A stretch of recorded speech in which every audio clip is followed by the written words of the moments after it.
వాళ్ళ పని ఇది కాదు. పెద్ద ఆయన చెప్పినట్టు ఏంటంటే అధికార పరిధి ఎవరైతే ఉన్నారో కలెక్టర్ గారిని కలిశారు, ఎస్పీ గారిని కలిశారు.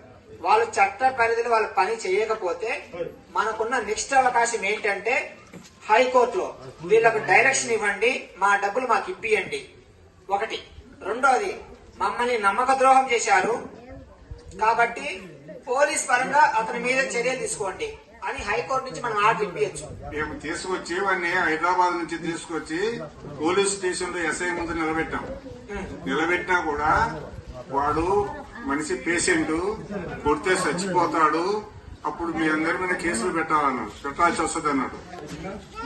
అందుకు మేమేం చేసినామంటే మాకు తెలియకుండానే మనం వదిలేశారు.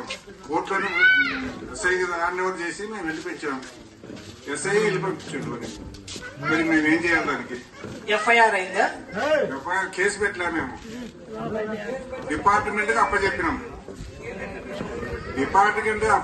కానీ కోర్టు వరకు మేము పోలేము. అదే అట్లేం కాదు.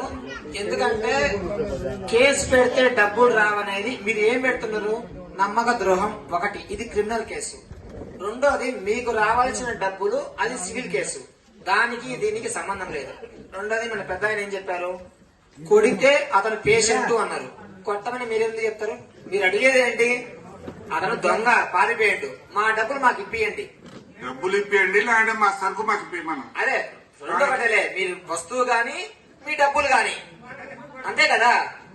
అతను పేషెంటా లేదా అతని పెళ్ళాం వదిలేసిందా అవన్నీ మనకెందుకు? అది ఎస్ఐ అన్నాడు అన్నమాట.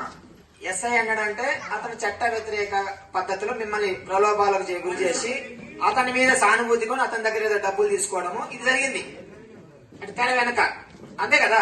అవి మనం చెప్పలేము. చెప్పలేమంటే మనము కదా అవి ఊహాగానాలకు వస్తాయి కదా. చూసింటే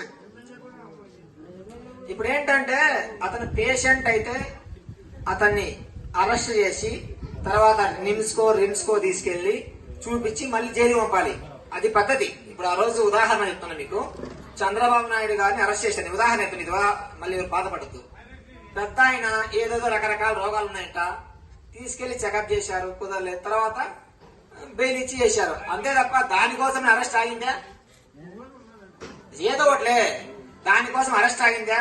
దానికోసం ఎఫ్ఐఆర్ ఆగిందా?